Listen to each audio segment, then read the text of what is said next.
ಅವರಿಗೆ ಜಿಲ್ಲಾ ಘೋಷಣೆ ಮಾಡ್ಕೊಂಡು ಬಿಡ್ತಿದ್ದಿಲ್ಲ. ಮತ್ತೆ ಇಲ್ಲಿ ಸರ್ಕಾರದ ಪಾತ್ರ ಬಹಳ ಮುಖ್ಯ ಇರ್ತೈತಿ. ಯಾವ ಜಿಲ್ಲಾ ಮಾಡೋ ಸೂಕ್ತ ಆಕೈತಿ, ಯಾವ ಜಿಲ್ಲಾದೊಳಗೆ ಜಿಲ್ಲಾ ಕೇಂದ್ರ ಮಾಡಕ್ ಸಂಪನ್ಮೂಲತೆ ಐತಿ, ಎಲ್ಲ ಸೌಲಭ್ಯಗಳಿದಾವು, ಅವಕಾಶ ಇದಾವು.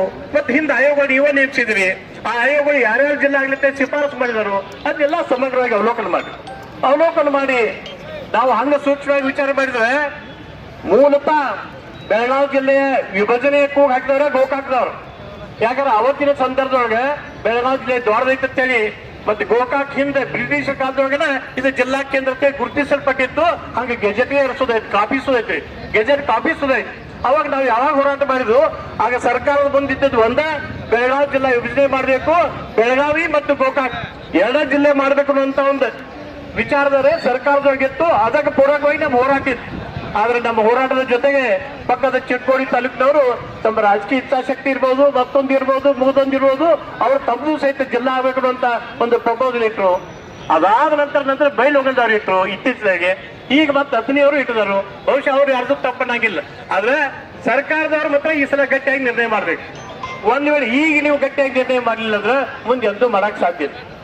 ಇನ್ನ ಎರಡನೇ ಹೇಳ್ಬೇಕಾದ್ರೆ ನಾವು ಇವತ್ತು ಸಹಿತ ತಮ್ಮೆಲ್ಲರ ಪರವಾಗಿ ನಮ್ಮ ಸನ್ಮಾನ್ಯ ಸಚಿವರಾದ ಶ್ರೀ ಸತೀಶ್ ಜಾರಕಿಹೊಳಿ ಅವ್ರನ್ನ, ನಮ್ಮ 3 ಜನ ಶಾಸಕರು, ಸನ್ಮಾನ್ಯ ಶ್ರೀ ಬಾಲಚಂದ್ರ ಜಾರಕಿಹೊಳಿ ಇರ್ಬೋದು, ಸನ್ಮಾನ್ಯ ಶ್ರೀ ರಮೇಶ್ ಜಾರಕಿಹೊಳಿ ಇರ್ಬೋದು, ವಿಧಾನ ಪರಿಷತ್ ಸದಸ್ಯರು ಲಕ್ಕನ್ ಜಾರಕಿಹೊಳಿ ಇರ್ಬೋದು, ಅವ್ರಿಗೆ ವಿನಂತಿ ಮಾಡ್ಕೋತೀವಿ. ಯಾಕಂದ್ರೆ ನಾವು 10,000 ಜನ ಅಲ್ಲ 1 ಲಕ್ಷ ಜನ ಕೂಗು ಹಾಕೋದು ಅಷ್ಟೇ. ನೀವು ಅಧಿವೇಶನದೊಳಗ ಗೋಕಾಕ್ ಜಿಲ್ಲಾ ಆಗಲಿಕ್ಕೆ ಗಟ್ಟಿಯಾಗಿ ಕೂಗು ಹಾಕೋದು ಅಷ್ಟೇ. ನಮ್ಮ ಲಕ್ಷ ಮಂದಿ ಶಕ್ತಿ ನಿಮ್ಮ ಮಗುವಾಗ ನಿಮ್ ಧ್ವನಿಯೊಳಗೆ ಬರ್ತೈತೆ. ಅದಕ್ಕೆ ನಿಮ್ಮ ಮೇಲೆ ಒಂದು ನೈತಿಕ ಹೊಣೆಗಾರ ಐತಿ.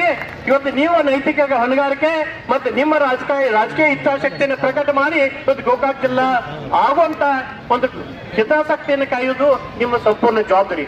ಯಾಕಂದ್ರೆ ರೂಪರೇಷೆ ನಿಮ್ಮದು ಹೇಳ್ತಾರು. ಯಾಕಂದ್ರೆ ಮಾನ್ಯ ಮುಖ್ಯಮಂತ್ರಿ ಮನವಿ ಕೊಡುವಂತ ವಿಚಾರ ಐತಿ, ಈಗ ಧರಣಿ ಸತ್ಯಾಗ್ರಹ ಮಾಡೋ ವಿಚಾರ ಐತಿ. ಇದೆಲ್ಲವನ್ನೂ ಸಹಿತ ಪೂಜ್ಯರು ಕೊನೆಗೆ ತಮ್ಮಂದು ಹೇಳ್ತಾರು. ಅದಕ್ಕೆ ಒಟ್ಟಾರೆಯಾಗಿ ಗೋಕಾಕ್ ಜಿಲ್ಲಾ ಆಗ್ಬೇಕು ಅಂತ ಒತ್ತಾಯ ಇಡೀ ಗೋಕಾಕ್ ಮತ್ತು ಗೂಡಲಗಿ ತಾಲೂಕಿನ ಜನತೆಯದಾಗಿದೆ. ನಾನು ಅಷ್ಟೇ ಅಲ್ಲ, ಬಹುಶಃ ಗೋಕಾಕ್ದವ್ರು ಕೂಡ್ಬೇಕಂತೇಳಿ ಹೊರಗಿನ ತಾಲೂಕವರು ಕೆಲವೊಂದು ಜನ ಅದಾರ. ಅವರು ಸಹಿತ ತಾಸೀಯವಾಗಿ ತಮ್ಮ ಅಭಿಪ್ರಾಯ ವ್ಯಕ್ತಪಡಿಸಿದಾರೆ. ನೀವು ಸೂಕ್ಷ್ಮವಾಗಿ ಹೇಳ್ಬೇಕಂದ್ರೆ ಮೆರಗಟ್ಟಿ ಅವರೇ ಗೋಕಾಕಾರ ಅವರೇ ಚಲೋ ಅಂತಂತಾರೆ. ಹಂಗೆ ಇನ್ನೂ ಕೆಲವೊಂದು ತಾಲೂಕುದಾರು ಅವರೆಲ್ಲರ ವಿಚಾರಗಳನ್ನು ತಿಳ್ಕೊಂಡು ಗೋಕಾಕ್ ಜಿಲ್ಲಾ ರಚನೆಗೆ ಮಾನ್ಯ ನಮ್ಮ ಸಚಿವರು ಮತ್ತು ಮಾನ್ಯ ಮುಖ್ಯಮಂತ್ರಿಗಳಾದ ಸನ್ಮಾನ್ಯ ಸಿದ್ದರಾಮಯ್ಯ ಅವರು ಒಂದು ಗಟ್ಟಿ ನಿಲುವಿನ ರಾಜಕೀಯ ಇಚ್ಛಾಶಕ್ತಿಯ ನಿರ್ಣಯವನ್ನ ನೀವು ಮಾಡಬೇಕು.